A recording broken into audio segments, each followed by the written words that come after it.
तो जो first portion of 60 marks है, कल का पेपर डाउनलोड किया हुआ है आपके पास, वो जरा चेक करिए। फर्स्ट पोर्शन ऑफ 60 मार्क्स में उनका कहना है वह 10 मार्क के आपको एमसीक्यू देंगे। They will be giving 10 marks MCQ. जरा चेक कीजिएगा। शुरुआत के पार्ट ए में 5 एमसीक्यू दिखाई देंगे। कल मैंने भी टेस्ट पेपर में 5 ही एमसीक्यू रखे हैं। जो फुल मॉक टेस्ट का पेपर आ रहा है बच्चों, दोनों केसेस में वही आपके एग्जाम का पैटर्न होगा, अनलेस एंड अनटिल आईसीएसआई धोखा ना करे, क्योंकि आईसीएसआई ने तो यही पैटर्न दिया है। इसका मतलब we are suppose to follow the same pattern. Anshika Paliwal, तो कंपनी लॉ के पेपर में 5 question with respect to MCQ दोनों हिस्सों में आएंगे। बट नियम क्या कहता था कि 60 मार्क के पोर्शन में अगर आप 20% एमसीक्यू दे रहे हो तो कायदे से 12 नंबर के एमसीक्यू आपको देने चाहिए थे पार्ट 1 में, और पार्ट 2 में आपको देने चाहिए थे 8 मार्क्स के। यही नियम है, होना चाहिए, बिकॉज 20% एमसीक्यू की बात हुई है एग्जाम में। ठीक है, तो ये बात ध्यान रखिएगा कि एग्जाम पैटर्न में जो आपका मॉड्यूल में पेपर दिया है यही फाइनल पैटर्न है। अपने को इसी के हिसाब से तैयारी करनी है। तो 5 क्वेश्चन आगे हो गए अपने एमसीक्यू के, जो मैंने भी कल आपको दिए थे पेपर में। उसके बाद 15 मार्क का, या यूं कहूं 20 मार्क का एक क्वेश्चन हो गया सेकंड। 5-5 मार्क के 4, जिस पर आपके पास there is a choice 2 and 2A में से कोई एक अपीयर करना है। 2 और 2A में आपको कोई एक अपीयर करना है। ठीक है, and there will be there after 15-15 mark के 2 क्वेश्चन, 5-5 मार्क के एक एक में 3 आएंगे। यही पैटर्न मैंने कल रखा था पेपर का, बिल्कुल कि मॉक टेस्ट जो भी जाएगा that should be the final one, कि यही पेपर का फॉर्मेट होगा। अब यहां तक तो जब मैंने 60 मार्क्स का अंशिका पालीवाल मैंने पेपर अपीयर किया तो मुझे कोई बहुत बड़ी ऐसी चुनौती नहीं लगी, बिकॉज समवेयर वही है। बस अपन सोच रहे थे कि 12 मार्क के 6 एमसीक्यू आने चाहिए, जबकि उन्होंने कितने एमसीक्यू दे दिए, 5 एमसीक्यू दे दिए। तो ठीक है साहब, तो हमारे दिमाग में कहीं ना कहीं एक थॉट प्रोसेस है कि भैया 60 मार्क के क्वेश्चन में जो 60 मार्क का पार्ट होगा उसमें अपने को बेसिकली 5 एमसीक्यू, 2 और 2A में से एक डिसाइड करके 20 मार्क का एक अपीयर करना है, और 15-15 के 3 और 4 अपीयर करना है। पर जब मैं सेकेंड पार्ट में जाता हूं, पार्ट बी, तो वहां आईसीएसआई इस पेपर में बच्चों धोखा कर रही है। जरा चेक करिएगा पेपर पैटर्न। उन्होंने पार्ट बी में पेज नंबर 905 पे आ रहा हूं मैं, ठीक है, अगेन 5 एमसीक्यू दिए, क्योंकि 10 मार्क के एमसीक्यू आगे दे दिए थे तो 10 मार्क के एमसीक्यू पीछे देने थे। नियम कहता था 12 उधर और 8 इधर, बट इन्होंने 5 एमसीक्यू कहाँ दिए हैं बच्चों, पार्ट बी में। ठीक है, 10 मार्क तो चले गए, तो कितने हो गए, अब बचा पेपर कितने, 30 मार्क का। इस 30 मार्क के लिए Mohammad Azhar Khan, they are asking a single question in your paper, मतलब छठा क्वेश्चन 30 मार्क का आएगा, और अगर एक गलती अपने से हो गई तो मार्क्स कितने जा रहे हैं, छठे क्वेश्चन के मार्क्स देखिए, 8, 8 दूनी 16, 8 3 24 और 6 मार्क्स। मेरी बात समझ में आ रही है, क्लियर। अब 8 मार्क का एक क्वेश्चन, तो अब साहब क्या पूछेगा उस 8 मार्क के क्वेश्चन, मेरी बात समझ में आ रही है। 8 मार्क्स के 3 क्वेश्चन दिखाई दे रहे हैं, मतलब 3 क्वेश्चन लेंदी पूछे जाएंगे। अब पार्ट बी जो अपने इतना तैयार कर रखा है उसमें जिस तरह का उन्होंने पेपर पैटर्न दिया है, 6 और 6A में ज्यादातर question they will be asking इधर प्रोसीजर, 6 मार्क्स मिनिमम या 8 मार्क्स मिनिमम की, तो एक क्वेश्चन तो बनता है, मिनिमम 2 क्वेश्चन, मतलब आपको दोनों जगह मिलेंगे, 6 में भी एक क्वेश्चन मिलेगा और 6A में भी। तो तनिष्का तवानी, केशव सिंह तोमर, अर्पित गुप्ता, जिनको भी मेरे लिए आज समय निकालना है, जिन्होंने आज सुबह 7 बजे का मेरे लिए, ठीक है, आप समझ लीजिए कि कल के पेपर में आपको 8 मार्क के पेपर के लिए एक क्वेश्चन के लिए तैयारी करनी है।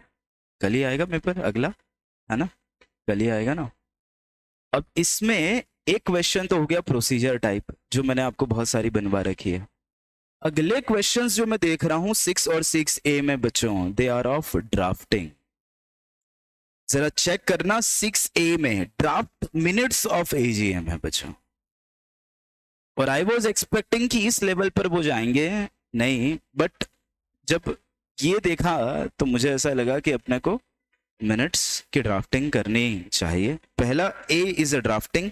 B अगेन चेक करो, big brothers limited sale 1 of undertaking, और उसके एक्सप्लेनेटरी स्टेटमेंट में क्या लिखा जाएगा ये भी जरा चेक करिए। एक्सप्लेनेटरी स्टेटमेंट के कंटेंट हैं। C वाला जरा चेक करिए, एम्प्लॉय स्टॉक ऑप्शन स्कीम में मैंने शेयर्स इशू किए हैं, बताइए बिंग कंपनी सेक्रेटरी मैं बोर्ड रिपोर्ट में क्या लिखूंगा। तो एम्प्लॉय स्टॉक ऑप्शन मतलब अपन किसकी बात कर रहे हैं, रूल नंबर 12 के कंटेंट की, बोलो।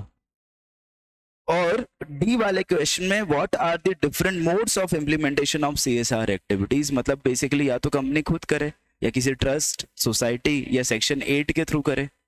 खुद की बनाई हुई हो तो बहुत ही अच्छा है, सेंट्रल गवर्नमेंट की बनाई हो तो भी अच्छा है, स्टेट गवर्नमेंट की बनाई हो, मतलब basically central government state government की जगह ना बोलना चाहिए, पार्लियामेंट के स्टेचुरी कॉर्पोरेशन ने अगर बनाई हो तो भी चलेगा, या फिर ऐसी कोई ट्रस्ट सोसाइटी या सेक्शन 8 है जो इस तरह की नहीं है बट 3 साल का एक्सपीरियंस रखती है। मेरी बात समझिए, क्वेश्चन बहुत टू दी पॉइंट आ रहा है और यहाँ मार्क्स की गलती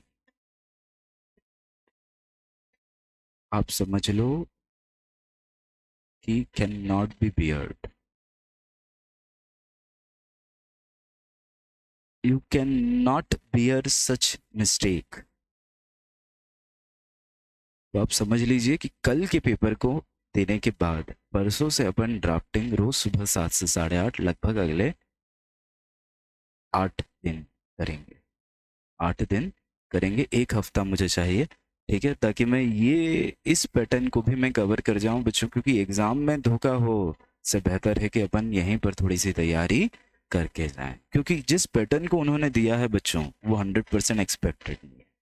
मतलब मुझे पूरी उम्मीद है कि ये पेपर नहीं होना चाहिए, पर अगर चूंकि उन्होंने मुझे यही दिया है तो मुझे तो यही मानकर तैयारी करनी है। इससे एक लेवल नीचे ही जाएगा पेपर, ऊपर नहीं आएगा, ठीक है। तो अपनी ओर से मोहम्मद अजहर खान, तनिष्का तवानी, अनुष्का सेंगर, मैंने क्या कहा तुमको कि अब अपने को क्वेश्चन नंबर 6 प्रिपेयर करना है, और 6 मतलब अपने लिए अब भले ही जितनी भी तैयारी लग जाए अपने को करना है। यहां से 30 में से अगर 24 उठा लिए तो माँ कसम फिर अपन ने सब गढ़ जीत लिया। 30 में से 24 उठाने की तैयारी करनी है, तो कल तो नहीं, क्योंकि कल पेपर की तैयारी करो। कल मेरा तरफ से एक पैटर्न और मैं दे दूं तुमको पेपर का, उसके बाद परसों ऑनवर्ड्स मॉर्निंग 7 o'clock से अपन मिलेंगे 7 से 8:15, ठीक है। तो अपन कुछ ड्राफ्टिंग के क्वेश्चन और कर लें, क्योंकि जो टारगेट है that is can not be perished in any way, अपने को करना है बच्चों, ठीक है। तो 6 का बात समझ में आ गई। अब 6 के 2 क्वेश्चन तो मोर और लेस, पहला क्वेश्चन तो ड्राफ्टिंग का है, BCD कंटेंट के हैं, BCD कंटेंट के हैं, बहुत स्पेसिफिकली सेक्शन वाइज आंसर लिख के आने पड़ेंगे। अब आप समझ लो कि पार्ट बी में अगर अपन चुके, अगर सेक्शन अपना पार्ट बी का अच्छा नहीं है तो अपने को नुकसान होगा। If we are not good in part B तो अपने को नुकसान होगा। तो ये 30 मार्क का एक क्वेश्चन। चलो 6A के ABCD तो अपन ने डिस्कस कर लिए, अब मैं 6 कैपिटल A के ABCD डिस्कस कर रहा हूं, ठीक है। Amber Realtors Limited, Delhi-based company, started to make a shift hospital in Delhi to provide temporary COVID care facilities, which include creation of health infrastructure for COVID care establishment, medical oxygen plant. Can see these expenditure qualify for CSR spending? What are the government guidelines in this regard? इसका मतलब basically this is schedule 7 of CSR, तो इसको भी अपन एक बार पढ़ेंगे, ठीक है। मुझे लगा था कि ये सब चीजें होनी नहीं चाहिए, वैसे फिर से आज भी मुझे यही लग रहा है ये नहीं होना चाहिए, पर अपन तैयारी करके जाएंगे बच्चों, ठीक है। Secretarial standard does not empower company secretary of a company to call meeting of board of directors on its own. ये basically SS1 अगर आप देखोगे तो उसकी फर्स्ट हेडिंग है that is convening of meeting, ठीक है। तो इसमें आपको पूरा डिटेल में लिखना पड़ेगा बच्चों, कन्वीनिंग ऑफ। अब मुझे एक बात बताओ, इसमें 8 मार्क में क्या लिखूंगा मैं? अब देखो जरा इस क्वेश्चन में व्हाट, कैसा कंटेंट बनाऊंगा मैं, मुझे बताओ। 8 मार्क का रियल क्वेश्चन बनता भी है क्या ये? पता नहीं क्यों, मतलब एक ही क्वेश्चन क्यों। बट इसका एक फायदा और है अपने को, पता है, अपना समय बचेगा, अपना समय बचेगा, अपना पेपर अटेम्प्ट होगा, ये आप समझ लो। मतलब अपनी जो जद्दोजहद होगी वो पार्ट ए तो है ही, पर पार्ट बी में अपने को ये तैयारी करना पड़ेगी, ये अपन मानकर चले, ठीक। तीसरा question, the board of directors desire of transacting certain matters through video conferencing seek your advice on matter which can not be dealt with video conferencing advice the board. ये पुराना क्वेश्चन है बेसिकली, रूल नंबर 4 का। अब बताओ, इसमें सिर्फ 4 matter ही आते थे जो आप कैसे नहीं कर सकते वीडियो कॉन्फ्रेंसिंग से, पर ये 2021 के बाद ओमिट हो गया था। Rule number 4 meeting of board and its pass, पुराना क्वेश्चन आपके मॉड्यूल में डाला गया, पर इसमें 4 ही पॉइंट थे और 8 मार्क्स में कैसे प्रश्न पूछ सकते हैं, मेरी बात समझिए आप।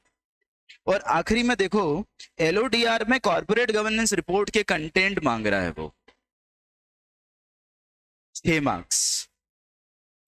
मतलब अगर इस क्वेश्चन पैटर्न को अंशिका पालीवाल, मोहम्मद अजहर खान, अनुष्का सेंगर, हर्षिता हिरानी,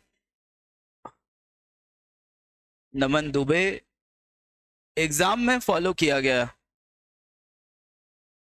तो अपने लिए इंपॉर्टेंट ये बात होती है कि अपन लेंथीएस्ट क्वेश्चन मॉड्यूल में ढूंढे पार्ट बी में। कहाँ में?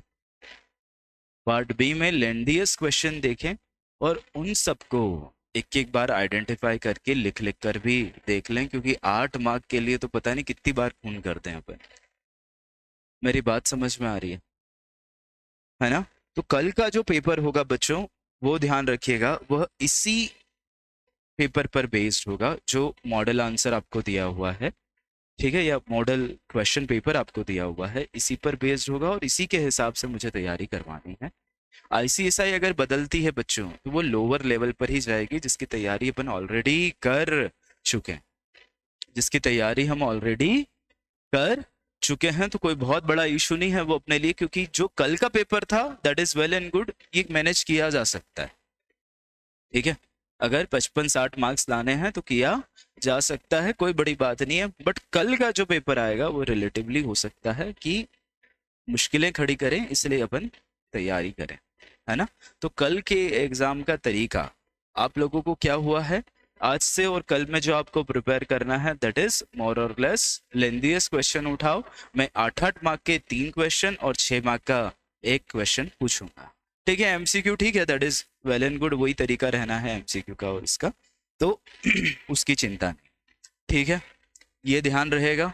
तो कंपनी लॉ का पेपर पैटर्न क्या हो गया, 10-10 मार्क के MCQ in both cases, part A में 10, पार्ट बी में 10, ठीक है।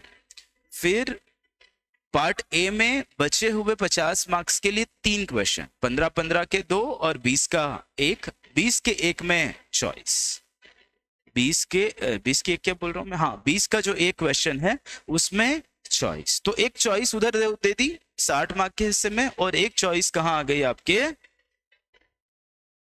पार्ट बी में 30 मार्क के क्वेश्चन। क्लियर बात, ठीक है। हाँ, अब कुछ 8 मार्क्स में 1.5 पेज लिखना सफिशिएंट होगा। Anshika Paliwal, it would be very typical to say कि क्या लिखना सही होगा, क्योंकि जो क्वेश्चन आया है बेटा तुझे तो जवाब वही देना पड़ेगा, तू ज्यादा बढ़ाएगी भी तो प्रोविजन को कैसे बढ़ाएं, मेरी बात समझना, प्रोविजन को कैसे बढ़ाऊं भाई, अब सेक्शन वही है तो वही लिखना पड़ेगा, मन से 2-5 लाइनें और लिख दूं और कहां का सेक्शन बढ़ा पाऊंगा। अब मुझे एक बात बता, जैसे 6 की क्लॉज सी में एम्प्लॉय स्टॉक ऑप्शन का क्वेश्चन है, तो तुझे तो कंटेंट वही लिखना ना जो है, अब तू 2-4 मन से कैसे छाप देगी कि भैया ये भी लिख दो ये भी लिख दो, अब क्या मन मर्जी थोड़ी चल रही है वहां,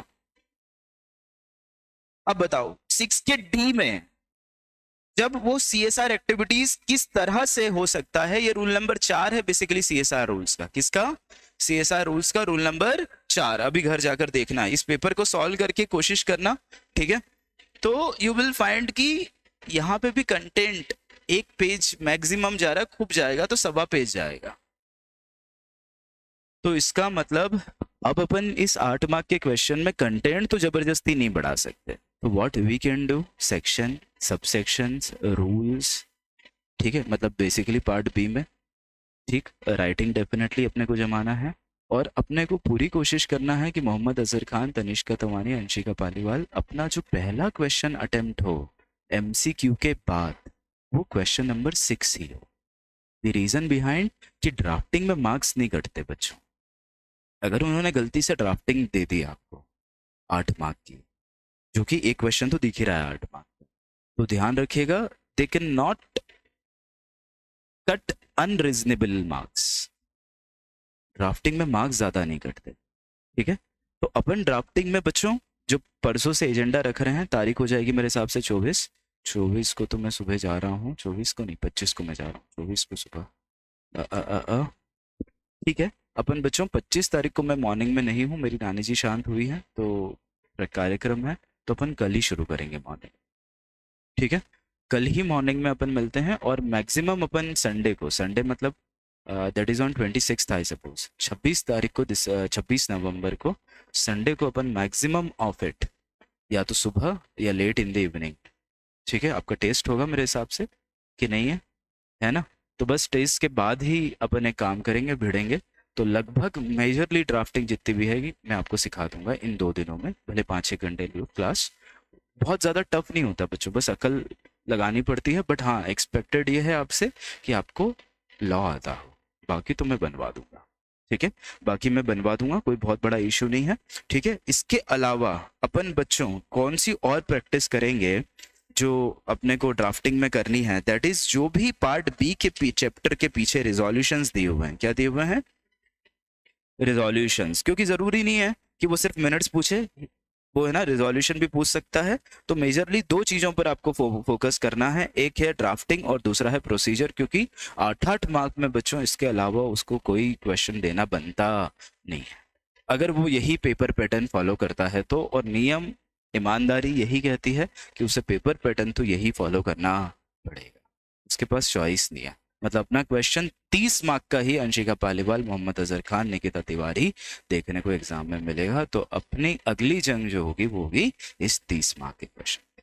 मेरी बात समझ में आ गई? इसमें अपन ने कर डाला तो यस, कंपनी लॉ झिंगा डाला, ठीक है। कोई प्रश्न हो तो पूछिए। कल अपन मिल रहे हैं, उसके बाद अपन पेपर देंगे। कल मैं आपको कुछ ड्राफ्टिंग के कल मैं आपको रिजोल्यूशंस बनाते सिखाऊंगा कुछ, ठीक है। उसके बाद we will be moving towards minutes, ठीक है। प्रोसीजर कल खुद आप देखें एक बार का, इसमें क्या क्या आ सकती है, ठीक है। इसमें जो पार्ट बी में मैंने कितनी प्रोसीजर्स करवाई है, कुछ डाउट है तो मैं डिस्कस कर लूंगा। बट प्रोसीजर्स और ड्राफ्टिंग पे फोकस करिएगा। कम से कम एक क्वेश्चन ड्राफ्टिंग का और एक क्वेश्चन प्रोसीजर का 8-8 मार्क में देखने को मिलेगा। मतलब 16 मार्क का पेपर तो अपने को पता है। एक हो गया बोर्ड रिपोर्ट का कंटेंट, कितना हो गया अभी? 16×6=22। बचा सिर्फ एक 8 मार्क का क्वेश्चन है जो अपने को पता नहीं है, पर अब ठीक है, ये अपन पढ़ के कर लेंगे कुछ तो, ठीक है। तो ध्यान रहेगा ये। चलिए, अब पेपर पैटर्न अपन बात कर रहे हैं JIGL की, ठीक है। ये तो मैंने आपको कंपनी लॉ में समझा दिया है, उम्मीद करता हूँ बात क्लियर कट है, ठीक है। अब आगे बात करते हैं कंपनी लॉ के पेपर, JIGL के पेपर में आओ। JIGL का जब मॉडल पेपर देखते हैं बच्चों अपन, तो मॉडल पेपर बहुत क्लियर कट है, ऐसा कुछ खास नहीं है यहाँ पर। उन्होंने कहा कि मैंने जो फुल मॉक टेस्ट दिया था आपको JIGL में, फुल मॉक टेस्ट जो दिया था उसके क्वेश्चंस भी मैं अभी डिस्कस कर रहा हूँ आप लोगों से। फुल मॉक टेस्ट जो मैंने दिया था, आप समझ लीजिए कि वही क्वेश्चन पैटर्न रहेगा, ठीक है। वही क्वेश्चन पैटर्न रहेगा फुल मॉक टेस्ट का। दैट इज पहला MCQ के 20 मार्क्स, 10 MCQ हो गए, ठीक है। उसके बाद हर एक क्वेश्चन 16 मार्क का, मतलब 16×5 = 80, ठीक है। मतलब हर एक क्वेश्चन में 4-4 मार्क के 4, तो टोटल हो गए 16×80 मतलब 20 क्वेश्चन, 4-4 मार्क के 20 क्वेश्चन, करेक्ट है। बट एक खास बात है यहाँ पर कि यहाँ पर आपको मेरे हिसाब से क्वेश्चन नंबर 3 में चॉइस है और क्वेश्चन नंबर 4 में चॉइस है, जरा चेक करिएगा। क्वेश्चन नंबर 3 में चॉइस है, क्वेश्चन नंबर 4 में चॉइस है।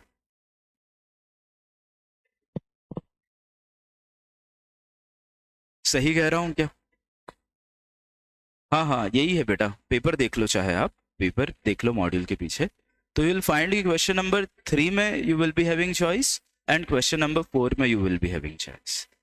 ठीक है, तो अब आप समझ गए कि भैया 3 और 4 में से आपके पास ऑप्शन है क्वेश्चन नंबर 2, 5 और 6 जो है। 6 क्यों बोल रहा हूं? क्योंकि पहला मैंने एमसीक्यू मान लिया, पूरा पहला क्वेश्चन मैंने क्या मान लिया?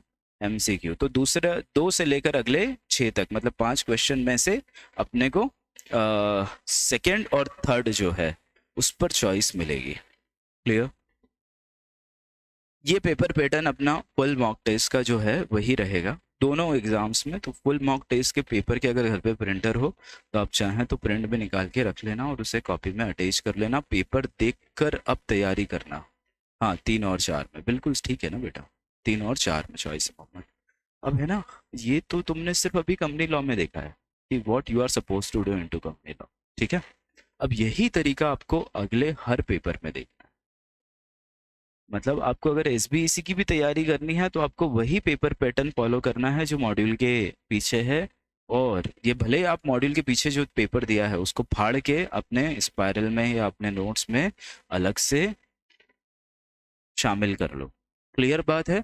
हर एक पेपर का क्वेश्चन पैटर्न आपके पास होना चाहिए, बिकॉज यही है जो अपना सहारा है, क्योंकि इससे पहले कोई पेपर हुआ नहीं है, इससे पहले कोई भी एग्जाम में पेपर नहीं हुआ। तो ये आपको ध्यान में रखना है सभी में, SBILL में भी, कंपनी अकाउंट्स FM में भी, ECIPL में भी, SL में भी और टैक्सेशन में भी। क्लियर है ये बात? तो ये सब आज के आज अभी जाते से ही या फ्री होते से ही सभी मॉड्यूल के पीछे के ये पेपर्स आप या तो फाड़ के अलग से चिपका लेना, स्टेपल कर लेना, ठीक है। बट इसको ध्यान में रखना। अगली बात, देखा जाए तो मैंने JIGL में और कंपनी लॉ में बहुत हद तक जो आपका पेपर दिया है मैंने उसको मॉडल पेपर्स के क्वेश्चन शामिल करके दिया है। मतलब मैंने मॉडल पेपर्स के क्वेश्चन भी अपने मॉक पेपर में डाले थे। अगर आपने बहुत ध्यान से देखे हो तो मॉडल जो पेपर था उसको मैंने मॉक में बिल्कुल शामिल किया है, या तो मॉक 1 में या मॉक 2 में। इवन कल भी कंपनी लॉ में मैंने वहां से क्वेश्चन उठाए। करेक्ट बात? तो दूसरा एक और जो आपको अब काम करना है वो ये है कि आपको पूरा मॉड्यूल, ठीक है, कंपनी लॉ के मॉड्यूल के चैप्टर के पीछे जितने भी क्वेश्चंस हैं MCQ के और क्वेश्चंस वो आपको लगाने हैं, ठीक है। कल का पेपर अगर आप कर रहे हैं तैयार तो आपको ये सारे क्वेश्चंस जो मॉड्यूल के चैप्टर के पीछे हैं वो भी लगा लेने हैं, प्लस मॉडल पेपर के जो क्वेश्चन हैं वो भी आपको लगा लेने हैं। मेरी बात क्लियर है? ठीक है। तो JIGL में तो ठीक है, JIGL का बच्चों क्वेश्चन पेपर के मतलब चैप्टर के पीछे जो क्वेश्चन है ना वो कुछ खास नहीं है, मैंने देखे हैं। JIGL के चैप्टर के पीछे जो क्वेश्चंस हैं वो कुछ खास नहीं है, उसमें कोई दम वाली बात नहीं है बच्चों। इवन MCQ तो बहुत ही घटिया है JIGL के चैप्टर के पीछे, बट कंपनी लॉ के मॉड्यूल के चैप्टर के पीछे जितने भी क्वेश्चंस हैं दे आर वेरी गुड, ठीक है। उनको एक बार आप जरूर करिएगा, ठीक है। और इसके साथ साथ मतलब जो स्ट्रेटजी आप कंपनी लॉ JIGL में फॉलो कर रहे हैं you are suppose to follow it into other papers as well. Clear बात है ये मेरी? ये सब पॉइंटर्स नोट डाउन कर लो अगर याद नहीं रख पाओगे तो, ठीक है। पहला, आज घर जाके सारे हर सब्जेक्ट के पेपर पैटर्न्स आपको क्लियर होना चाहिए, ठीक है, क्योंकि अगले टेस्ट की तैयारी जितनी भी आपकी होगी वो सब उस पेपर पैटर्न को फॉलो करते हुए होगी। दूसरा, ठीक, हर मॉड्यूल के चैप्टर के पीछे, हर चैप्टर के पीछे किस तरह के क्वेश्चन है एक बार देख लो, क्या वो मॉडल पेपर्स के क्वेश्चन से मिलते जुलते हैं? अगर वो हैं तो उनको सॉल्व करो। अगर ऐसा लगता है कि इनका लेवल कम है और पेपर का लेवल ज्यादा है तो भले ही आप उन्हें स्किप कर दो, कोई दिक्कत नहीं है, then you can skip them, आप उनको छोड़ सकते हो। ठीक है, तो जैसे JIGL में है तो ऑब्जेक्टिव टाइप के क्वेश्चन बहुत ही घटिया है। जैसे मेरे मॉड्यूल में 91 पेज ओपन कीजिएगा, आप मॉड्यूल का 91 पेज ओपन कीजिएगा। ठीक है, अब देखो इसके ऑब्जेक्टिव टाइप क्वेश्चंस। ठीक, article 16 clause 1 of the constitution of India incorporate the concept of distributive justice, numerical equality, freedom of speech, equality of opportunity. तो answer would be D, equality of opportunity. A person whose fundamental rights are violated can have a right move the high court under article 226। ठीक है, which of the following is constitutional right but not a fundamental right? That is right to hold property। फिर basic structure of constitution can not be amended at all. That is, ये question आपसे पूछा था एक बार, मुझे जहां तक है टेस्ट में। None of the above.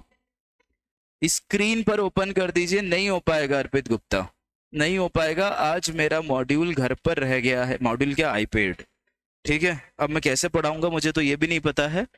ठीक, मैं जल्दी जल्दी में आ गया हूँ, चार्जिंग पे छोड़कर आया था। तो वो तुम्हें खुद के मॉड्यूल ओपन करो भैया। आप अर्पित भैया, आप ये कैसी बात कर रहे हो, तुम्हारे पास मॉड्यूल नहीं है सामने? हाँ,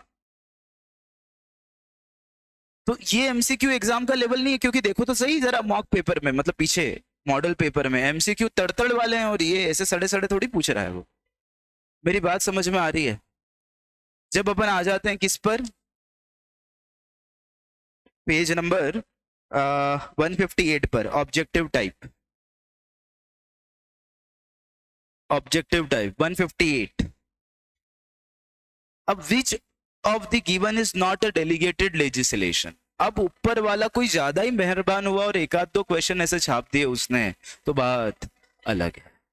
एक आध दो क्वेश्चन उसने छाप दिए तो बात अलग है, अदरवाइज ध्यान रखिएगा ऐसे क्वेश्चन आने के चांसेस नहीं है। ये क्या है ये, कि कौन सा डेलीगेटेड लेजिस्लेशन नहीं है? तो बताओ, डेलीगेटेड लेजिस्लेशन क्या होते हैं? जो बेसिकली किसने बनाए हो, एग्जीक्यूटिव लेजिस्लेशन हो या बेसिकली कॉलोनियल लेजिस्लेशन हो या जुडिशियल लेजिस्लेशन हो। पढ़ाया था ना डेलीगेटेड लेजिस्लेशन क्या होता है। तो insolvency and bankruptcy code 2016 is not a delegated legislation. बाकी तो देखो LODR किसने बनाया, सेबी ने, मतलब एग्जीक्यूटिव लेजिस्लेशन है। ठीक है, companies management administration rules, again rule है, एग्जीक्यूटिव लेजिस्लेशन है। Payment of wages procedure rules, again executive legislation है। बात समझ में आई क्या? Which of the following does not cover under the abuse of discretion? इसका मतलब ये कौन सा पॉइंट है, याद है तुम्हें? मैंने तुमको जुडिशियल रिव्यू में दो हिस्से बताए थे, एक eight the time of delegation और एक eight the time of exercise. Exercise को अपन ने दो हिस्सों में बांटा था, एक था नॉन एप्लीकेशन ऑफ माइंड और एक था अब्यूज ऑफ पावर, जिसमें बहुत सारी लिस्ट थी, जिसमें मैंने आपको कहा था कि कुछ पॉइंट तो अपने को याद करने पड़ेंगे, जैसे प्रिंसिपल ऑफ नेचुरल जस्टिस को फॉलो नहीं किया, जैसे इम्प्रॉपर बेसिकली आपने कंसिडरेशन दिया, या फिर उसका कहना है कि मेलाफाइड इंटेंशन था आपका, या फिर आपने बेसिकली ये नहीं देखा कि लॉ प्रोसीजरल लॉ है या सब्सटेंटिव लॉ है। ठीक, या फिर आप बियॉन्ड क्या चले गए, अल्ट्रा वायर्स चले गए। ठीक है, कलरेबल लेजिस्लेशन, कुछ ऐसे पॉइंट थे जो मैंने आपको दिए थे। तो क्वेश्चन नंबर 2 में कौन सा पॉइंट चला जाएगा? तो malafide, irrelevant consideration, exceeding jurisdiction, exercise of jurisdiction, suo motu. ठीक है, तो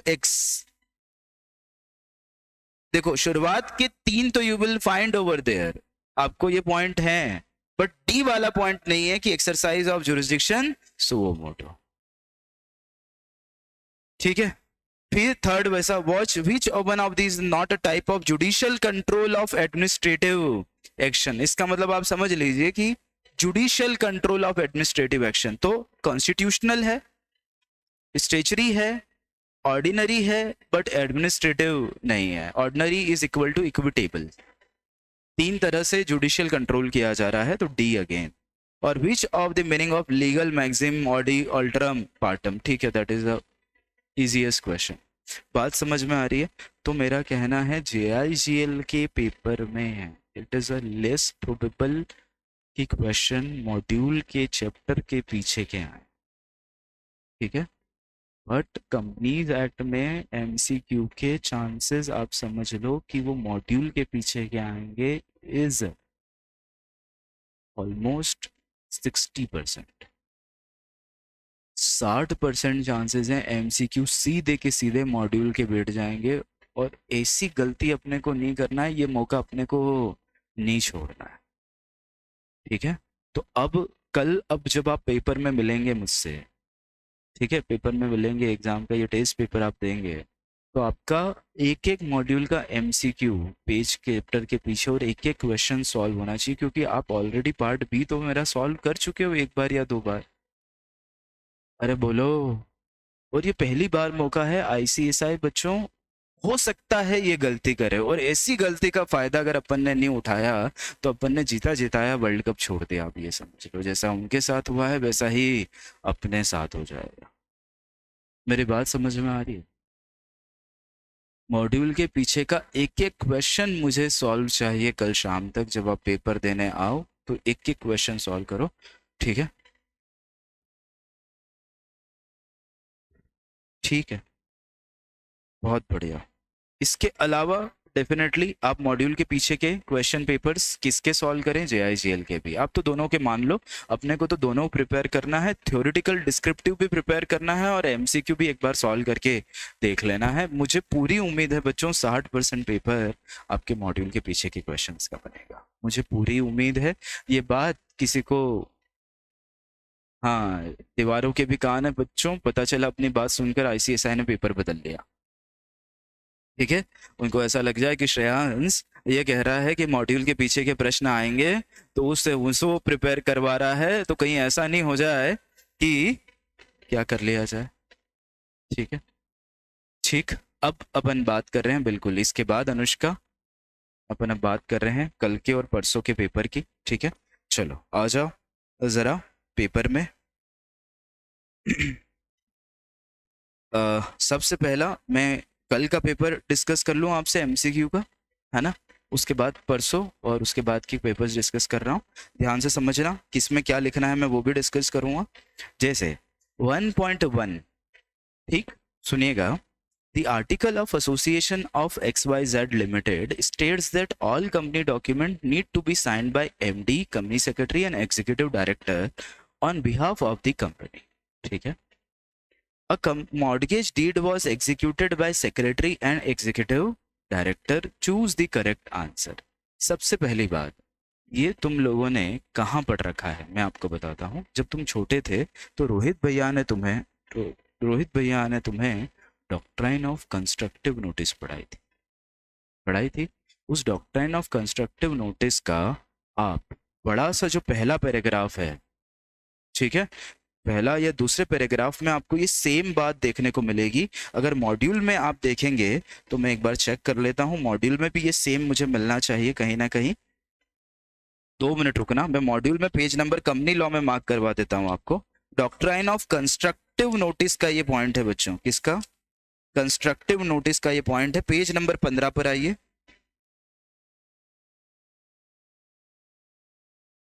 पेज नंबर 15 पहुंच गए, उसमें दूसरा पैराग्राफ चेक करिएगा, दूसरा बड़ा पैराग्राफ दिखाई दे रहा है, उसकी अंतिम लाइन है, for example if article provide that bill of exchange to be effective must be signed by 2 directors, a person dealing with the company must see that it is so signed, otherwise he can not claim under it, ठीक है, ये मिला।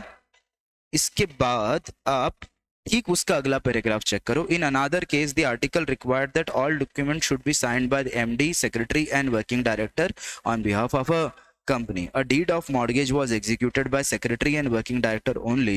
Court held that no claim would lie under such a deed. मिल गई क्या बात? तो पहला question का आंसर मैंने कहाँ से उठाया, उम्मीद करता हूँ तुम्हें ये बात समझ में आएगी।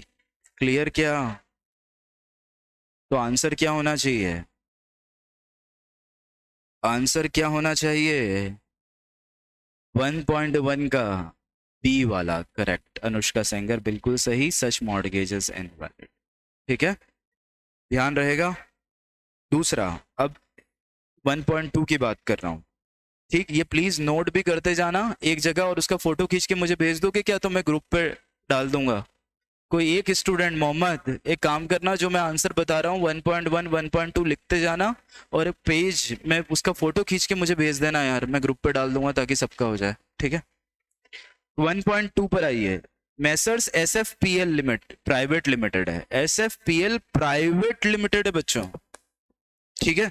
अब private limited has issued NCDs, मतलब NCDs का मतलब होता है non convertible debentures, for ₹20 crore on private placement basis. अब जब मैंने लिस्टेड कंपनी की डेफिनेशन पढ़ाई थी तो तुम्हें कहा था कि अगर एक प्राइवेट कंपनी लिस्ट हुई है प्राइवेट प्लेसमेंट से, या तो डिबेंचर के या प्रेफरेंस शेयर्स के, तो उसे लिस्टेड कंपनी की डेफिनेशन से मैंने एक्सक्लूड किया है, उसे लिस्टेड कंपनी की डेफिनेशन से मैंने एक्सक्लूड किया है। तो इसका आंसर 1.2 का इट शुड बी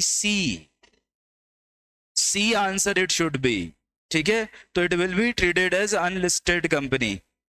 आगे बढ़ूं। What is the time limit provided within which the details of alteration in the article of association are to be furnished to ROC as provided under section 14 of Companies Act? बताओ क्या है इसका answer. Section 14 मैंने तुमको नहीं पढ़ाया, correct. Section 14 मैंने आपको नहीं पढ़ाया, पर मुझे जहां तक ध्यान है ये 15 दिन होना चाहिए। इट इज 15 डेज, मुझे जहां तक ध्यान है। इसको एक बार चेक करिएगा, अंशिका पालीवाल एक बार देखिएगा, सेक्शन नंबर 14 है ये, और इसका आंसर आपके उसमें भी मिलेगा, स्पाइरल में भी मिलेगा, जरा चेक करिएगा। ये 15 दिन होना चाहिए, मुझे 15 दिन होना चाहिए मेरे हिसाब से, शुड बी ए, ठीक है। मैंने नहीं पढ़ाया, लेकिन ये रोहित भैया का पढ़ाया हुआ है, ठीक है। आगे 1.4, ठीक। The capital of ABC limited is 50 lakh रुपए, ठीक है। ये सब एमसीक्यू मैंने मॉड्यूल के पेपर के पीछे से या मॉडल पेपर से छापे, ईमानदारी से कह रहा हूं। मैंने बिल्कुल, मेरा उद्देश्य ये था कि आपका मॉड्यूल में पूरा बचा हुआ भी मैं थोड़ा बहुत, जो भी जहां भी अपन ने कमियां छोड़ रखी है वो भी अपन पूरी करते हैं। ढूंढ ढूंढ के गड्ढे भर रहे हैं अपन, कैसे। हाँ, तो capital of ABC limited is 50 lakh, consisting equity share capital of 40 lakh and redeemable preference shares of 10 lakh, ठीक है। 40 10 हो गए 50। The company is running in losses and its accumulated losses aggregate to ₹15 lakh, ठीक है भैया। The company want to borrow ₹20 lakhs from the financial institution to improve its working and also to redeem preference share capital, ठीक है। Choose the correct option. Company borrow करना चाहती है तो ठीक है, बोरो करें, अपने को क्या दिक्कत है। और रिडीम करना चाहती है preference share capital. The borrowing from financial institution from redemption of preference share shall not be permissible, ठीक है। दूसरा, the company can raise funds from financial institution for redemption of preference shares. तीसरा, company shall after seeking approval from members of the company can raise funds from the financial institution for redemption of preference shares।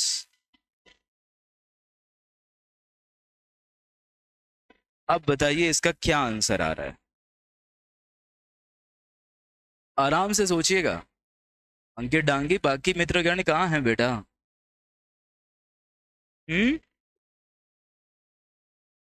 मयूर कहाँ है, मयूर दिख ही नहीं रहा, ये गायब ही हो गए। अच्छा, इतना बुरा था क्या मैं।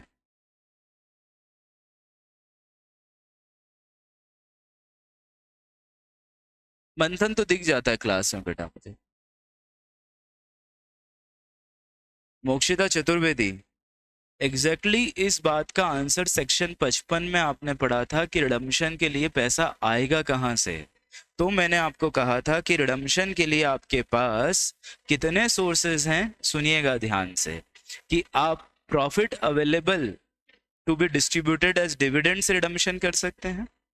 दूसरा, आप फ्रेश शेयर्स इशू करके रिडम्पशन कर सकते हैं। दो, तीसरा, अगर सिक्योरिटीज प्रीमियम का आपको पेमेंट करना है, सिक्योरिटीज प्रीमियम का आपको पेमेंट करना है, ध्यान से सुनना, तो सिक्योरिटीज प्रीमियम के पेमेंट के लिए आप चाहें तो प्रॉफिट डिस्ट्रीब्यूटेबल को यूज कर सकते हैं या फिर आप सिक्योरिटीज प्रीमियम को यूज कर सकते हैं। तो बताओ क्या बोरोइंग्स रिडम्पशन के लिए यूज होगी? नहीं, तो आंसर होगा none of the above. Answer should be none of the above. ठीक है, answer should be none of the above. किसी भी केस में फाइनेंशियल इंस्टीट्यूशन से कैसे पैसा रेस करोगे? तो सब बोरोइंग से। कई बात समझ में आ रही कि नहीं आ रही है?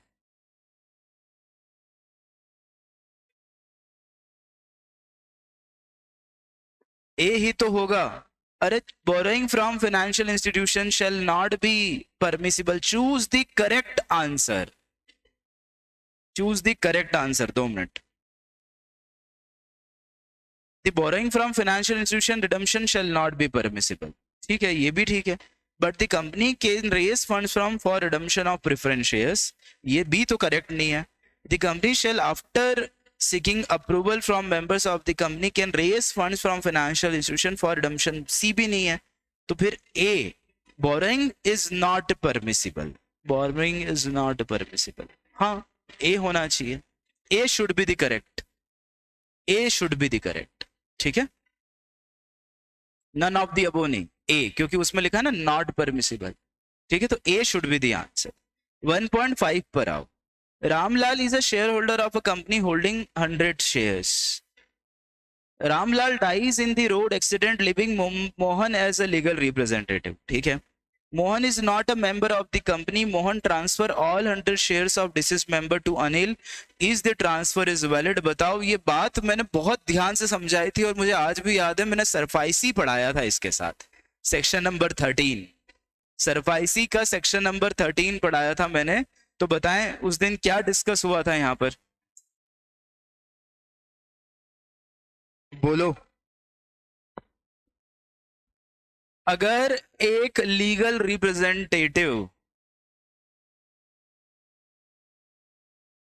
बेटा पंखा बंद कर दे बस दोस्त, बाकी तू सब कर ले, पंखा बंद कर दे, मेरे को डिस्टर्ब होगा अभी। सेक्शन नंबर 56 का सबसेक्शन 5 है ये।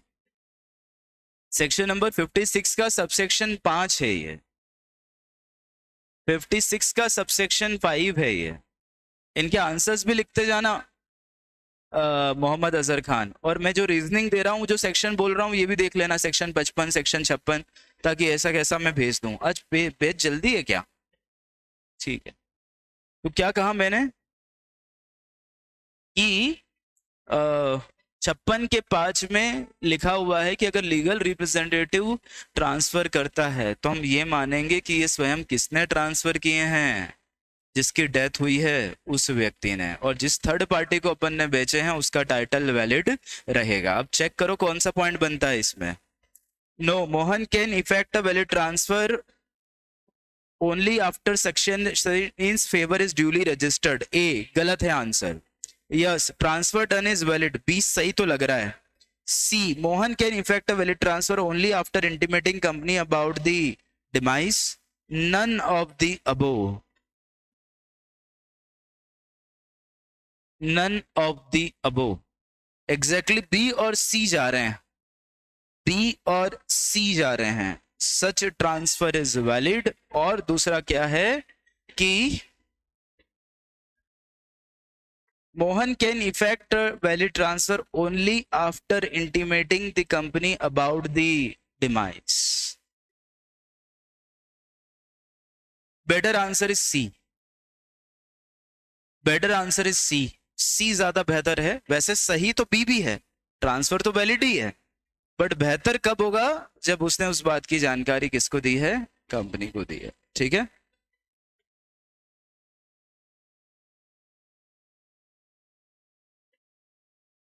पर इसको भी गोला मारो, मैं थोड़ा सा इस पे चेक करूंगा, क्योंकि बी भी कोई गलत नहीं है ना? बी भी कोई गलत नहीं है। तो एक बार थोड़ा सा मॉड्यूल में इसके आंसर देखूंगा, ये किस बेसिस पर इन्होंने लिखा है। बी भी कोई गलत नहीं है। 56 के 5 के अनुसार ट्रांसफर डन इज वैलिड, पर बेसिकली ये प्रूव तो करना पड़ेगा ना कि डेथ हो गई है, इसलिए सी ज्यादा बेहतर लग रहा है। ठीक है, तो अभी गोला मार दो, देख के बताऊंगा। फिर उसके बाद बताओ, अब क्या 2, 2A, 3 और 4 भी डिस्कस करूं कि JIGL के MCQ डिस्कस कर लूं पहले, क्योंकि समय कम है अभी। JIGL के MCQ डिस्कस कर लें। ठीक है, फिर उसके बाद ये भी डिस्कस कर लूंगा, पर अभी टाइम कम है। इनके एमसीक्यू के आंसर लिख लेना बच्चों, ठीक है। अभी 1.5 के लिए सी मार्क करना, पर ये भी लिख लेना B can also be right, ठीक है। मैं पहले JIGL के एमसीक्यू के आंसर दे रहा हूं आपको, फिर उसके बाद बात करेंगे।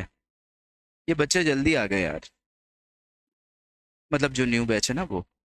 1.1 फुल टेस्ट पेपर के एमसीक्यू, क्योंकि मैंने पार्ट के तो आंसर भेज दिए थे ग्रुप पे। 1.1 which written instrument signed by the maker is a promissory note? Answer is D, answer is D. 1.1 का आंसर आएगा डी, क्योंकि सी में एक प्रॉब्लम है, I will pay you money on demand, पर सर्टन सम ऑफ मनी होना चाहिए, certain sum of money to certain person और हिज ऑर्डर और बियरर देयर ऑफ, और आई अंडरटेक टू पे इन राइटिंग होना चाहिए। तो देखो ए क्यों गलत है, बिकॉज आई ओ यू, मतलब मुझे तुम्हारे पैसे देना है, बट मैं प्रॉमिस नहीं कर रहा, तो ए वाला इसलिए गलत है क्योंकि मैंने प्रॉमिस नहीं किया। B, I will pay you 10,000 after my marriage, इसका मतलब ये कंडीशनल है, और अपन जो पैसा देते हैं वो अनकंडीशनल देते हैं, तो बी क्यों कटा, क्योंकि वो कंडीशनल है। C, I will pay you money on demand, इसलिए कटा क्योंकि सम जो है वो सर्टन नहीं है, तो answer should B D. D is the better answer, जहां पर सर्टन सम ऑफ मनी की बात कर रहे हैं। तो ध्यान रखिएगा कि अनकंडीशनल होना चाहिए, सर्टन सम ऑफ मनी होना चाहिए, ये भी लिखते जाना भाई अजहर, ठीक। 1.2 पर आ रहा हूं। 1.2 X purchase 1 liter of milk telling the shopkeeper why that he needs germs free milk for his child.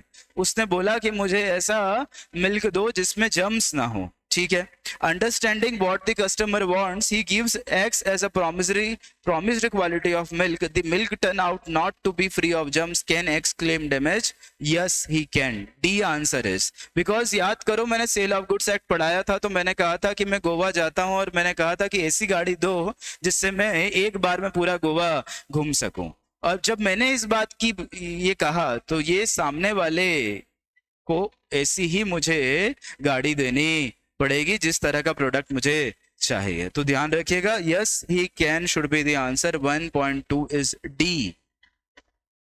1.3 पर आ रहा हूं।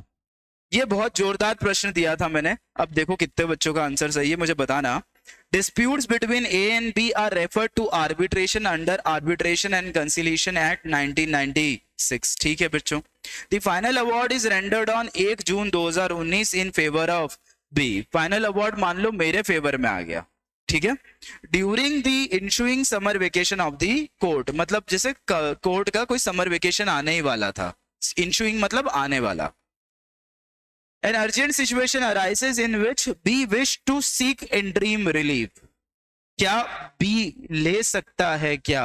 अब बताइए सब, फटाफट फटाफट फटाफट फटाफट अपने जवाब देते जाइए।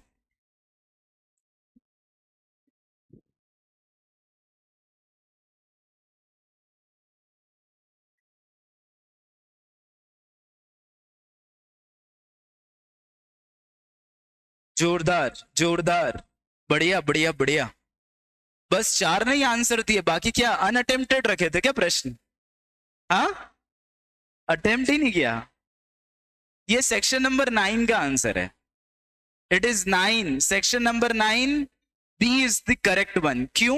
क्योंकि मैंने तुमको 3 स्टेजेस बताई थी, मुझे याद है आज भी, कि कब कोर्ट ऑर्डर दे सकता है। Prior to commencement of arbitral proceeding section number 9 हो सकता है, ड्यूरिंग आर्बिट्रल प्रोसीडिंग भी हो सकता है, इवन पोस्ट अवार्ड भी हो सकता है, लेकिन प्रायर टू इन्फोर्समेंट। कुछ याद आया क्या? It is section number 9। मित्र आप खड़े हो जाइए, और आज सारी बैचेस में आप खड़े ही रहेंगे, या तो फिर आप जवाब दीजिए कि आप इतने दिन से क्यों नहीं आ रहे हैं।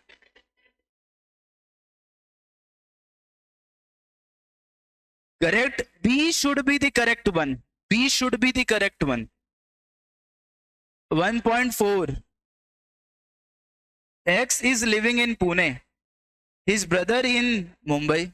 X कहाँ है? पुणे में। ब्रदर कहाँ है? मुंबई में। X want to file a suit of partition for their joint property situated in Delhi and Bangalore. इसका मतलब ये सीपीसी के सेक्शन नंबर 16 का प्रश्न है। गोला मार के अजहर लिख देना, ये सीपीसी के सेक्शन नंबर 16 का क्वेश्चन है अजहर, ठीक है। जिसमें मैंने कहा था सेक्शन नंबर 16 भी नहीं बोलना चाहिए मुझे, बेसिकली सेक्शन नंबर 18 बोल देना चाहिए। कौन सा सेक्शन नंबर 18 में तो प्रॉपर्टी इधर उधर है। सेक्शन नंबर 17 चेक करो, क्या ये लिखा हुआ है कि प्रॉपर्टी अगर एक से ज्यादा होती है, मतलब एक से ज्यादा जगह पर सिचुएटेड है, तो आप कहीं भी सूट दायर कर सकते हो। सेक्शन नंबर 17 होना चाहिए, चेक करो तो। सेक्शन नंबर 17 सीपीसी, देखो सेक्शन नंबर 17 सीपीसी होना चाहिए कि अगर प्रॉपर्टी एक से ज्यादा जगह सिचुएटेड है तो सेक्शन नंबर 17 लगेगा। और 18 ये था कि अगर डिटरमाइन नहीं कर पा रहे कि कोर्ट कौन सा है, डिटरमाइन नहीं कर पा रहे हैं कोर्ट कौन सा, तो कोर्ट एक सर्टिफिकेट देकर अटेंड कर सकता है या उसे एडमिट कर सकता है, करेक्ट। तो ध्यान रखिएगा ये जो आंसर है ये सेक्शन नंबर 17 होना चाहिए सीपीसी का, और answer should be C. The suit may be instituted in the Delhi और इन बैंगलोर। आंसर सी है। और सेक्शन नंबर कौन सा है? 17। एक बार चेक करना 17 और लिख लेना सामने। आगे 1.5, ये तो बहुत ही मैंने कहा कि रटने वाला प्रश्न दे देते हैं एक। Which one of the following is a not ground mentioned in Article 19(2) of Constitution of India on the basis of which reasonable restriction of freedom of speech and expression can be imposed? Not a ground पूछा है ना, not। इसका मतलब याद करो, मेरे हिसाब से मैंने 8 ग्राउंड पढ़ाए थे तुमको। इंसाइटमेंट ऑफ ऑफेंस था बेटा, हाँ वो है। नहीं, इंसाइटमेंट ऑफ ऑफेंस है, कंटेम्प्ट ऑफ, दो रुक तो जा पटेल। इंसाइटमेंट ऑफ ऑफेंस है, कंटेम्प्ट ऑफ कोर्ट था और डिफेमेशन था। ये 3 पॉइंट थे वहां जो नहीं कर सकते। इसके अलावा public order, decency morality, sovereignty integrity, ठीक है, और relation with the other state, correct. और कौन सा बच रहा है? Security of the country. तो public interest is not there, public interest is not there. कौन सा पॉइंट आना चाहिए? C, C should be there. C वाला आंसर नहीं है बच्चों, तो क्या मार्क करेंगे? 1.5 का answer C, section number 19 subsection 2। घर जाकर अभी चेक कीजिएगा, वहां पब्लिक ऑर्डर है, पब्लिक इंटरेस्ट नहीं। तो रटने वाला प्रश्न पूछ लिया था ये मैंने, ठीक है। चलो आगे।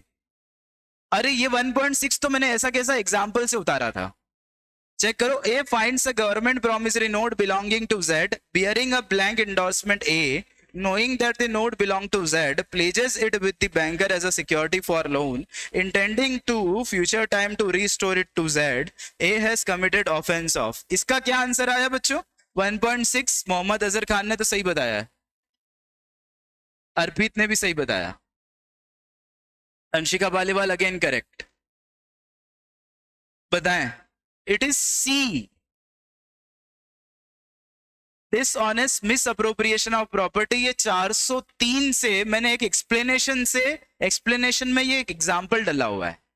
एक्सप्लेनेशन नंबर मेरे हिसाब से 2 होना चाहिए या 1 होना चाहिए इसका। एक्सप्लेनेशन नंबर चेक करना, 403 का एक्सप्लेनेशन नंबर 1 ही होगा। 403 एक्सप्लेनेशन नंबर 1 का एग्जाम्पल ही यही है कि अगर आपने पल भर के लिए भी अगर इसको ऑप्ट किया तो इट वुड बी कंसिडर्ड कि आपने क्रिमिनल मिस अप्रोप्रिएशन किया है। तो इसके साथ अजहर लिख लेना 403 का क्या कर लेगा, 403 का एक्सप्लेनेशन, ठीक है, और आंसर लिख लेना सी। 1.7 a contract stayed discharge when performance of contract, novation, frustration of contract, all of the above। it is all of the above, all of the above। ये बताओ 1.8 जोरदार है, 1.8 का क्या आंसर आया तुम लोगों का? जरा मार्क करना का 1.8 का क्या आंसर आया? 1.8 का आंसर अगर आपका आ रहा है आर रिलेवेंट अंडर सेक्शन 7, तो आपका जवाब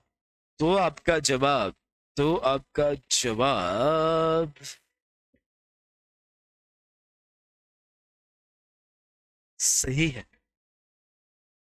तो आपका जवाब सही है। अगर आपका सेक्शन 7 आपका आंसर है तो आपका आंसर सही है 1.8 रेस जेस्टिया, नहीं रेस जेस्टिया नहीं, बेसिकली वो अपना क्या अपन क्या देते हैं सामने वाले को, अपॉर्चुनिटी देते हैं, ठीक है, तो वो वाला पॉइंट आएगा। मार्जिनल नोट क्या होना चाहिए इसका, 2 मिनट मुझे याद करने दो, कि ओकेजन, अपॉर्चुनिटी और एक आध दो पॉइंट और हैं उसके साथ, चेक करना, ये वर्ड आना चाहिए, ओकेजन, अपॉर्चुनिटी, ठीक है, और 8 में था conduct, prior and post conduct है, ठीक है, 8 सेक्शन में, तो ये 7 के हिसाब से रिलेवेंट है। 1.9 बताइए, ये भी मैंने बिल्कुल डिट्टो मॉड्यूल से छाप दिया था। 1.9 ये तो मॉड्यूल का ही एग्जांपल है, स्टाम्प एक्ट का, अ cell a property for B of 500 which is subject to mortgage of rupees 1000, unpaid interest is 200, stamp duty is payable on 1700 रुपए। Answer is basically C, ABCD लिखना भूल गया मैं इसमें, बट आंसर इज C, 1700 रुपए। Example देखना, stamp act का section number 24 का एग्जाम्पल है, अजहर लिख लेना इसके साथ, सेक्शन नंबर 24 स्टाम्प एक्ट का एग्जाम्पल। अच्छा, सिया मोदी भी बैच में है आज कैसे वैसे खत्म हो गई दिवाली? अच्छा अभी बाकी है छोटी, वैसे छोटी दिवाली बाकी, 11 तक तो रुकते। 1.10 10th का आंसर क्या होगा, इज बेसिकली रस्कोई पाउंड, ठीक है, तो ये मार्क कर लिए क्या बच्चों? ये मैंने अपनी बुद्धिमत्ता को यूज करते हुए ये 2 जो मॉक पेपर दिए हैं, जिसमें जो आपको मैंने MCQ दिए हैं, ठीक है, यही पेपर का लेवल होना चाहिए JIGL। कंपनी लॉ का पेपर का MCQ लेवल वही देखें जो मॉड्यूल के जस्ट पीछे दिया हुआ है, ठीक है, बट JIGL में मॉड्यूल के पीछे जो लेवल दिया हुआ है वो सफिशिएंट नहीं है, इसलिए इम्प्रूव कीजिएगा, करेक्ट। तो ये मैंने मार्क करवा दिया आपको, ठीक। इसके बाद अपन अब कल मुलाकात कर रहे हैं, we will be meeting by 7 o'clock in the morning, ठीक है, तुम्हारे लिए नहीं है कुछ, ठीक है, और अगर ठीक लगा मुझे तो हो सकता है मैं ये 6:30 भी कर दूं, ठीक है, क्योंकि तुम तो घर पे ही बैठे हो अभी, तो अगर मैं मैनेज कर पाया सुबह 6:30 बजे आना है यहाँ पर, तो मैं कल सुबह 6:30 बजे बैच रखूंगा, ठीक है, या फिर 7 तो फाइनल है ही, खामोशी का मतलब आप समझ लीजिए कि 7 बजे है, अदरवाइज मैं आपको बताऊंगा, ठीक। कुछ पूछा जा रहा है? मेरे को कुछ पूछ रहे हैं प्रश्न, 2 मिनट। अनुष्का सेंगर क्या कह रही है, सर उसके पहले 2D बता दो, क्या चीज है बेटा 2D किसका, कंपनी लॉ में? 2 minute, 2D in company law, if company does not receive minimum subscription, ये वाला क्या, नहीं ये तो 2A का है, D वाला मेरे हिसाब से ये है शायद, Suraj limited has unsubscribe capital, correct क्या, यही है, ठीक है, सुनना ध्यान से, कंपनी लॉ में 2D का क्वेश्चन जो पेपर में दिया था मैं उसको सॉल्व करवा रहा हूं। Suraj limited has a subscribe capital of 200 crore, 200 crore रुपए का सब्सक्राइब कैपिटल है, इसका क्या मतलब है कि कंपनी ने इशू किए होंगे और लोगों ने सब्सक्राइब किए, out of which 100 crore has been paid up, जिसमें से 100 करोड़ रुपए आ गया है, तो अनपेड अप कैपिटल कितना हो गया, 100 करोड़ और हो गया, ठीक है, मतलब अनकॉल्ड ही बोलेंगे अपन। Article of association of company has provision that company shall have a reserve capital of 50 crore which shall be called up only at the time of winding up of the company, ठीक है, इसे अपन क्या कहेंगे, reserve capital का concept है ये, जो रख सकती है कंपनी चाहे तो, ठीक है, बाद में बुला सकती है, बेसिकली ये कंपनीज एक्ट का सेक्शन नंबर 65 है, कौन सा है तुम्हारे सिलेबस में नहीं है, बट ठीक है, उससे कनेक्टेड नहीं है ये आंसर। आगे, Suraj limited desire to borrow money from bankers by creating charge on the uncalled capital and reserve capital, advise the company. याद कर सेंगर, मैंने जब चार्ज का चैप्टर पढ़ाया था तो तुम्हें चार्ज के चैप्टर में लिस्ट ऑफ प्रॉपर्टी बताई थी जिनको आप सिक्योरिटी के रूप में दे सकते हैं। अगर कंपनी लॉ का मॉड्यूल तुम लाए हो, जो कि मैं भी लाया हूं शायद, तो मैं तुम्हें बताता हूं पेज नंबर, चार्ज के चैप्टर में पेज नंबर मैंने आपको बताया था कि ये प्रॉपर्टीज की एक बार रीडिंग करके आप जाएंगे, जरा चेक करना प्रॉपर्टी कहाँ दे रखी है ये लिस्ट, 2 मिनट। ये रही, मैं अगर मॉड्यूल में देखो, क्योंकि स्पाइरल तो मेरे पास है नहीं अभी, पेज नंबर 320 पर, पेज नंबर 320 पर इसे स्पाइरल में भी मैंने शामिल किया, मुझे याद है, और मैंने आपको पढ़ाया भी है। पेज नंबर 320 पर देखना मॉड्यूल में कंपनी लॉ के, यू विल फाइंड कि नंबर ऑफ प्रॉपर्टी के नाम दे रखे हैं मैंने, जिनको आप सिक्योरिटी के रूप में दे सकते हैं। दिखाई दिए क्या? तो ये अगर आपने सिक्योरिटी के रूप में दिए हैं तो कोई दिक्कत नहीं है, अलाउड है, ठीक है क्या? तो ये हो जाएगा। कोई और प्रश्न तो बताओ। तो या तो कल सुबह 6:30 बजे आप मन बनाकर चलना, 6:30 बजे का, ठीक है? मैं मोस्ट प्रोबेबली या मैं आ ही जाऊंगा, ठीक है? 6:30 to 8 अपन मिल रहे हैं, या 8:05 तक अपन मिल रहे हैं कल से, ठीक है? तो 6:30 बजे से अब आपका समय मेरा। चलो एक और क्वेश्चन आया है 2 का ए, 2A का ए। चल अब ये मानस, ये आखिरी क्वेश्चन देख रहा हूं, ठीक? 2A कैपिटल 2 कैपिटल ए का ए वाला प्रश्न पढ़ रहा हूं, गौर फरमाइएगा। डंकन ड्वेलिंग प्राइवेट लिमिटेड का प्रश्न है, ठीक है? Is a business of real estate, it has received amount of 90,000 as an advance from the customer during the course of business which has no interest payable to the customer। ध्यान से सुनो, आवाज नहीं बच्चों। एडवांस लिया है 90,000 जिस पर कोई इंटरेस्ट पे नहीं किया जा रहा। Referring the provision of Companies Act, decide whether the receipt should be treated as advance by company to its books of accounts। बहुत सरल आंसर था ये डिपॉजिट की डेफिनेशन है बच्चों, ये डिपॉजिट की डेफिनेशन है बच्चों। पेज भी मत पलटाओ अभी, कॉपी बिल्कुल शांत। डिपॉजिट की डेफिनेशन में चेक करना, पॉइंट नंबर 9 या 10 सेक्शन नंबर 2+C में होना चाहिए। चेक करना एक बार, अगर कोई पैसा मैंने इंटरेस्ट फ्री लिया है, कोई भी पैसा मैंने इंटरेस्ट फ्री लिया है एम्प्लॉइज से, करेक्ट, तो बच्चों वह डिपॉजिट नहीं माना जाता, वह डिपॉजिट नहीं माना जाता, ठीक है? अब सुनना मेरी बात, और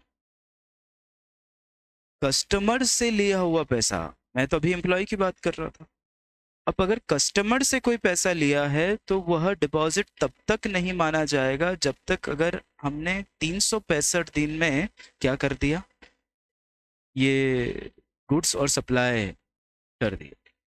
मेरी बात समझ में आई? गुड्स अगर मैंने सप्लाई कर दिए 365 दिन तक, तो उसे हम लोग किस में ट्रीट नहीं करेंगे, हम डिपॉजिट में ट्रीट नहीं करेंगे। तो चेक करना फिर से, Duncan dwelling private limited is in the business of real estate, मतलब इमूवेबल प्रॉपर्टी है।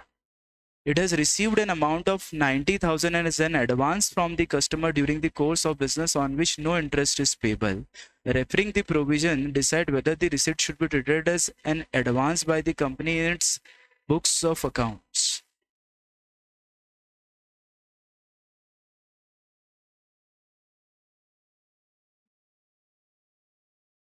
अगर ये प्रश्न पूछता कि treated as an deposit, तो मैं थोड़ा सा बेहतर जवाब दे पाता, ठीक है? बट इसने प्रश्न में पूछ लिया है कि shall be treated as an advance, तो थोड़ा सा दिक्कत है। इस एडवांस की जगह इसको नीचे ऐसे समझो कि ये प्रश्न डिपॉजिट को लेकर पूछा गया। किसको लेकर पूछा गया है? डिपॉजिट को लेकर पूछा गया है। तो ध्यान रखिएगा कि अगर इमूवेबल प्रॉपर्टी का मेरा कामकाज है और मैं कोई एडवांस पैसा लेता हूँ इमूवेबल प्रॉपर्टी का, तो ध्यान रखिएगा डेफिनेशन कहती है कि इमूवेबल प्रॉपर्टी पर अगर कोई भी पैसा आपने एडवांस लिया है तो उसे डिपॉजिट ट्रीट नहीं किया जाए, करेक्ट है? तो इसको एडवांस ना ट्रीट करके बेहतर क्या ट्रीट करना बच्चों, क्वेश्चन को एज अ डिपॉजिट। तो क्या डिपॉजिट माना जाएगा? जवाब होगा नहीं। ये है ना, लाइन से पॉइंट दिए होंगे, मुझे जहां तक ध्यान है इट शुड बी 11 या 12th पॉइंट देखना डिपॉजिट की डेफिनेशन का, रोमन में 11 या 12, उसमें नंबर से ABCD आपको दिखाई दे रहे होंगे, जहां पर गुड्स हैं कस्टमर को 365 वाले, उसके ठीक नीचे इमूवेबल प्रॉपर्टी मिलेगा, उसके ठीक नीचे आपको प्रिंटर्स वाला पॉइंट मिलेगा कि अगर अपन ने पब्लिशिंग मैगजीन वगैरह पब्लिश करते हैं वो बिला पैसा। तो एक बार चेक कर रहा हूँ, मेरे हिसाब से ये 11-12 पॉइंट में से कोई एक है डिपॉजिट की डेफिनेशन का, और इमूवेबल प्रॉपर्टी में इसको डिपॉजिट नहीं माना जाएगा, ये आप इसे कंसिडर करना रहा। ठीक है, और कोई प्रश्न तो पूछिए। कुछ और है शायद। अनुष्का क्या पूछ रही है? डिपॉजिट की डेफिनेशन ठीक है, ये तो हो गया।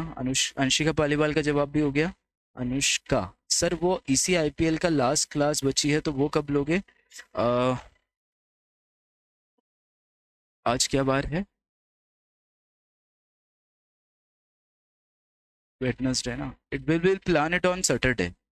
सैटरडे प्लान करेंगे बेटा इवनिंग में, क्योंकि सैटरडे को मैं इनकी बैचेस ऑफ रखूंगा तो उस दिन। ठीक है। फिर Mohammad sir SL sale of goods act NI और कॉन्ट्रैक्ट के कितने मार्क्स का कवर होगा? लगभग बेटा टोटल इन ऑल मिलाकर 12 मार्क्स मैक्सिमम। ठीक है, ये 12 मार्क का वेटेज रखते हैं, बट ये सेल, कॉन्ट्रैक्ट, NI और सेल ये मैं आपको पढ़ाऊंगा। ठीक है, एक दिन शॉर्ट में कवर करूंगा, तो चिंता मत कर। ठीक, और ये बात हो गई कि अनुष्का की बात हो गई। फिर अंकित डांगी क्या पूछ रहा है?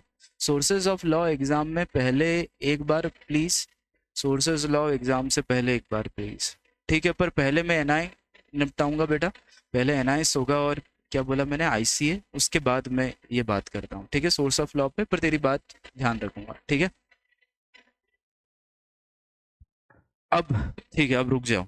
चलो आज के लिए बस यहीं पर समाप्ति, मेरी अगली बैच का टाइम हो गया है बच्चों। ठीक है, अब कल मुलाकात करते हैं।